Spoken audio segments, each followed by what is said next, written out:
ये अमित शाह दुशासन था उस टाइम, और मैं बार बार कहता आया हूं सुरेश कोच को भी, तुमने पहचान नहीं है, मुझे पहचान है, इस चीज की पहचानने की कोशिश करे।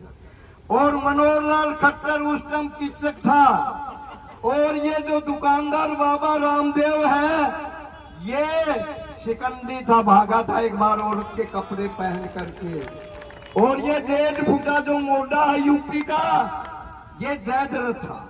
और सीतारमन जो वित्त मंत्री है, ये गंधारी थी। और अन्ना हजारे विदुर था।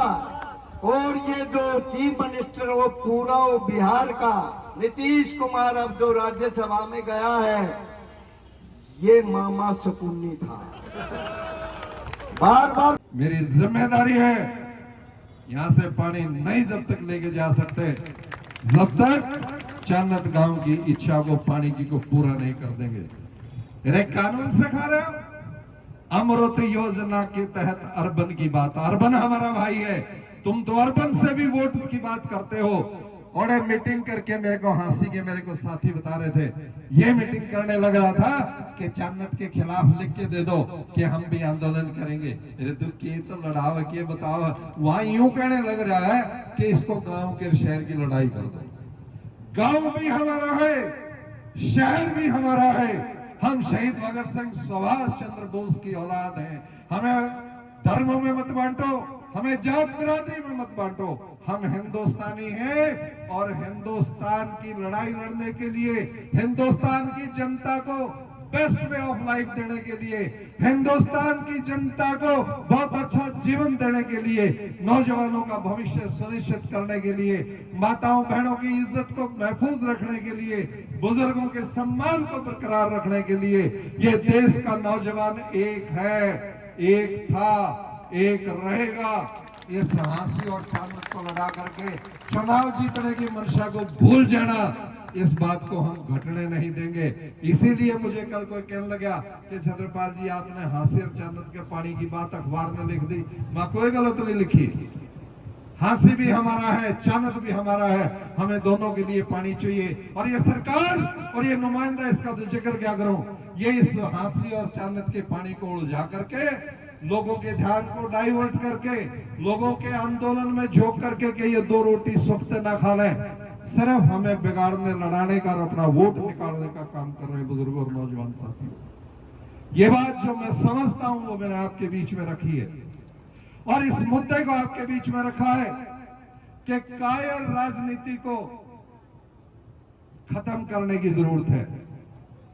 मैं सामाजिक राजनीतिक जीवन से संन्यास ले लूंगा। घिराए 40 से, जिला से, हिसार से, हांसी से, पूरे हरियाणा और हिंदुस्तान के आवाम से कोई एक आदमी खड़ा होकर के कह दे कि इस राजनीतिक सामाजिक इतिहास के अंदर छत्रपाल ने 1 रुपया रिश्वत का लिया। छत्रपाल किसी भी पंचायत में सीना ठोक के बात कर सकता है। यहां तो मेरे गांव ने 13 गलतियां गिना दी और बेशर्म में बैठ करके सुन रहे हैं राजनीति से इस्तीफा दे देना चाहिए, अपना व्यापार करके रोटी खा लो। क्यों इस सामाजिक राजनीतिक जीवन के ऊपर लानत लगा रहे हो, क्यों कलंक लगा रहे हो? एक भाई को खड़ा होकर के हिंदुस्तान का कह दे छत्रपाल ने जात के नाम पे, धर्म के नाम पे, किसी पुलिस थाने के नाम पे एक भाई को कभी लड़ाने की कोशिश की हो? कोई गरीब आदमी ये कह दे कि छत्रपाल ने उसको उठा करके गले ना लगाया हो? कोई गुंडा ताकतवर मुख्यमंत्री, प्रधानमंत्री ये कह दे कि छत्रपाल मेरे से कभी कायरतापूर्ण बात करी हो या उस रवैये को मजबूत को अख्तियार ना किया हो, तो ये छत्रपाल सामाजिक राजनीतिक जीवन से इस्तीफा दे देगा। आज कम से कम मेरे पास नोट नहीं, आज कम से कम मैं चुनाव हारूं जीतूं इस बात की परवाह नहीं, लेकिन छत्रपाल के पास एक बात है कि पूरे हिंदुस्तान के आवाम के बीच में ये सीना चौड़ा करके कह सकता है कि उंगली करो यदि गलती निकालते हो और मैं छोड़ करके चला जाऊंगा। आज इस हिंदुस्तान के ये एमएलए, वजीर, मुख्यमंत्री, प्रधानमंत्री आज कोई दावा ठोक के कर सकता है? ये न्यू पूछ के टपे हैं बोले और चंद ताले बैठे तो नहीं है कितने, गड्डी उधर से ना लेके चलो। जो दुआ का नाम से देश में बोले और किसी की नहीं चलती है, 2 ही कर रहे हैं। बता भाई प्रधान जी, मैंने इन दोनों के साथ आंख मांग डाल के कहा था, हरियाणा में जो हो रहा था ना, मगर तारीख ग्राम में बैठा होता ना तो 1 मिनट में सरकार को डिसमिस कर देता। और मैंने उसको उदाहरण दिया, मैंने कहा धनिकलाल मंडल भी हमारा तो आण के तो मर लिए भाई, खेकना इन्हों कहना पड़ाओ दुनिया में कौन। मैं और मेरा साथी रात में सुखना पे सैर करते करते सरकार ते घनी काली थी, मगर ये गवर्नर सुते ठाले बैठ जो करके भीतर सरकार को डिसमिस करावांगे, एक्शन होना चाहिए।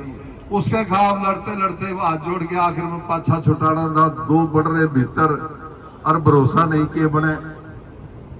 यो बोला एक बार और लिख के दे दे, मैं डिसमिस कर दूंगा। पाछा छुड़ाना था, हमने अपना उसको रियलाइज कराना था कि इतना सुनना हरियाणा मत समझो, यहाँ पे एमएलए वजीरों के अंदर इखलाक है, बोलते हैं, सोचते हैं, लड़ते हैं। तो आज मेरा निवेदन तो यही है, चाहे हमारी किसान सभाएं हैं, चाहे हमारी खापे हैं, और खापों के सामने तो आज एक बहुत बड़ी दिक्कत है सुरेश भाई, हमारी जो बुनियादी बातें टूट रही हैं और संविधान के अंदर जो कानून के रास्ते हैं वो हमारी परंपराओं के आड़े आते हैं। मैं एक दिन महाराष्ट्र के एक मिनिस्टर के साथ बैठा था और मैंने जो घटनाएं घट रही उसमें जिक्र किया, तो उसके न्यू बोला व्हाट इज दिस, क्या क्या फर्क पड़ता है। तो ये जो समाज का ताना बाना होता है उसमें जो संस्कार हमारे बन जाते हैं, अपन तो न्यू दिखा भैया गड़बड़ होगी, गांव का जीना मुश्किल हो गया, चानत में हो जाते न्यू के छात्री ये कहेंगे, छात्र में हो जाते न्यू के पबड़ी ये कहेंगे। इतनी शर्म हमें आती है यदि हमारी बुनियादी बातें टूटती हैं तो। हरियाणा चिट्ठी पाड़ दी, कोई किम्मे करो। आज हमारी खापों के फैसले बोधे पड़ने लगे, हमारी खापे अपनी बुनियादी बातों को बचाने के लिए कमजोर पड़ने लगी, क्योंकि जो सिलसिला चला हुआ है बहुत गलत चला हुआ है। तो मेरा निवेदन है, आपा उरे जितने दिन बैठे रहे यहाँ आगे कोई बैठने का आपका विचार रहे तो इन बुनियादी बातों पे चिंता किया करो, सामाजिक बातों पे चिंता किया करो। और ये छात्र या कह रहा था मनस देख लो, या पर्ची मनसा ने घेरा करो।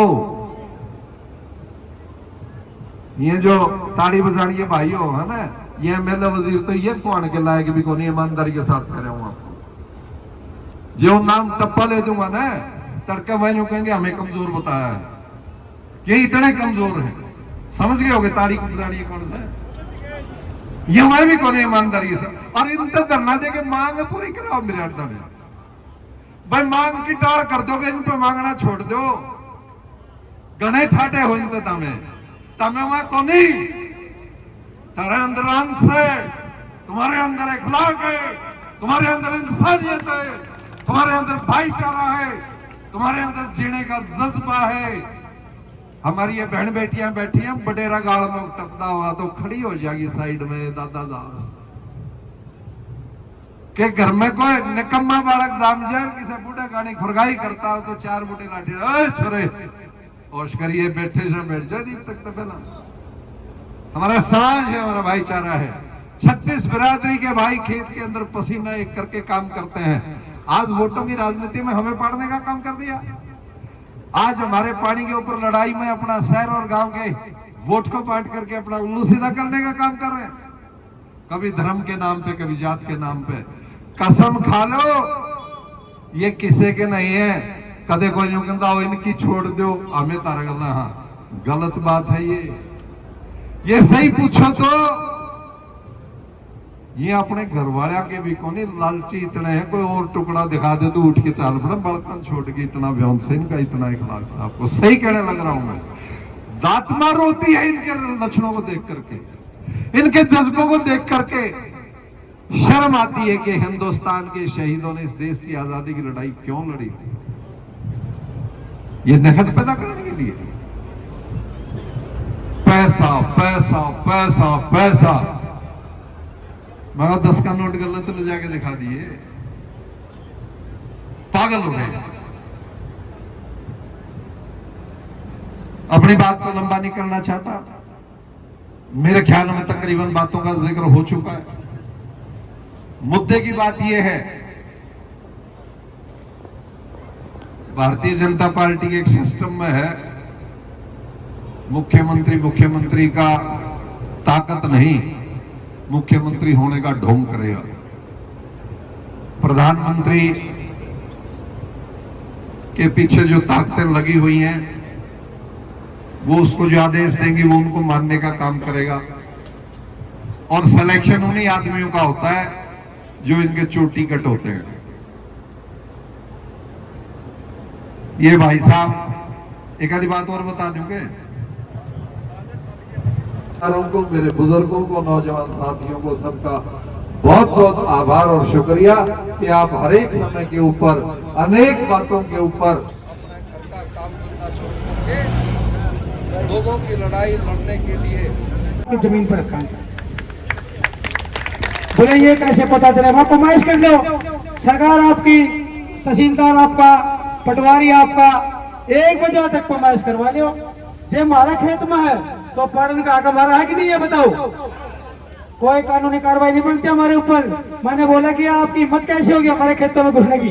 आप प्रोजेक्ट रिपोर्ट पढ़ो, उसके एसआईपी रिपोर्ट पढ़ो, एसओपी, और देखो उसमें लिखा हुआ है कि एनएचआई की जो बेलदार की जमीन है रोड की, उसका इस्तेमाल किया गया है। कहीं नहीं लिखा हुआ कि चन्नत गांव के, बाटला गांव के किसानों के खेतों की जमीन से जाएगी। तो ये हमारा अधिकार बनता कि नहीं बनता है करने? तो बिजाई करने के लिए भाई हमने तो जो आपने रखी है पाइपलाइन, इसको उखाड़ेंगे।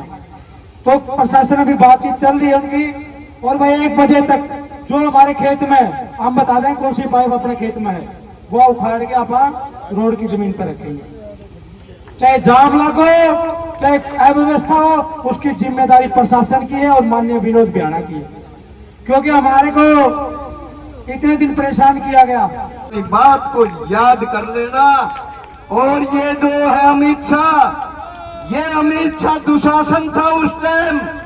और मैं बार बार कहता आया हूं सुरेश कोत को भी, तुमने पहचान नहीं है, मुझे पहचान है, इस चीज की पहचानने की कोशिश करे। और मनोहर लाल खट्टर उस टाइम किचक था। और ये जो दुकानदार बाबा रामदेव है, ये शिकंडी था, भागा था एक बार औरत के कपड़े पहन करके। और ये 1.5 फुटा जो मोटा है यूपी का, ये जयद्रथ था। और सीतारमन जो वित्त मंत्री है, ये गंधारी थी। और अन्ना हजारे विदुर था। और ये जो चीफ मिनिस्टर वो पूरा वो बिहार का नीतीश कुमार, अब जो राज्यसभा में गया है, ये मामा शकुनी था। बार बार पासे फेंकने जानता है। और मोदी का इलाज भी मेरे से है। यदि कोई भारत में ये समझे कि 142 करोड़ की आवाम है कि राहुल ये कर देगा, मल्लिकार्जुन खड़गे सिंह कर देगा या ममता कर देगी, इन्होंने मेरी शरण में आना होगा। एक दिन, जिस दिन मेरी भेंट हो गई राहुल से, जाडा और बुखार नहीं टूटेगा मोहन भागवत का और अमित शाह का। और ये सीख रखा इन्होंने। मोहन भागवत को मेरी चेतावनी है, तेरे पास तो Z+ सभी सुरक्षा रहती, असली सरकार की जड़ तो तू है। पुलिस ऋषि आचार्य ने तो आज तक कोई पुलिसकर्मी भी नहीं लिया और स्वतंत्र हूं एकदम से। और तुम्हारी सरकार को लेकर बैठूंगा। तुम्हारे अंदर मुंह में राम राम और बगल में छुरी है। और मोदी जी, सारी आपकी योजनाएं अधूरी हैं। हाथी के दांत दिखाने के हो और खाने के हो। क्यों लड़ाता है? कहते हैं बुजुर्गों का हम आदर करते हैं। जब हम बसों में यात्रा करते हैं, अरे नीच बुद्धि के आदमियों क्यों कानून बनाया था कि आधा किराया लगेगा? और क्यों इन बसों के भी लाल रंग करवा दिए? कल मैं हिसार से आया तो उसी टाइम मैं एसी में बैठ लिया, 55 रुपए लगे। मैं बोला भाई ये कार्ड ले ले, देख। बोला ये हरियाणा वाला रोडवेज का तो है, पर एसी में आधा किराया नहीं लगेगा। क्यों नहीं लगेगा जब रोडवेज की बस है? ये देश को तोड़ने पर लगे हुए हैं। और ये आंदोलन में याद दिलाता हूं, मोदी जी और अमित शाह कान खोल करके सुन ले। एक आंदोलन ऐसा होगा देश में जो अफगानिस्तान में हुआ था, अभी बांग्लादेश में हुआ, तेरी बुआ बैठी वहां। एक आंदोलन श्रीलंका में हुआ था और राष्ट्रपति और प्रधानमंत्री ने भागना पड़ा था। अभी एक आंदोलन नेपाल में हुआ है और तू वैसे तो टिकने का नहीं है, इंतजार कर लेना उस आंदोलन की। तेरे को कुर्सी से भागना पड़ेगा तुम सभी को। ये 6 आदमी, मोहन भागवत, नरेंद्र मोदी, अमित शाह, मनोहर लाल खट्टर और डेढ़पुरा मोटा और ये रामदेव बाबा सीधे भगवान शिव के निशाने पर है। भगवान शिव नहीं बनने दूंगा। तुमने काशी पर भी कब्जा कर लिया है और मैंने आचार्य के नाते काशी को काशी घोषित किया है। भगवान शिव ने 5 काशी घोषित की थी और मैंने भी इसका नाम काशी रख दिया। 12 कोसी काशी होगी।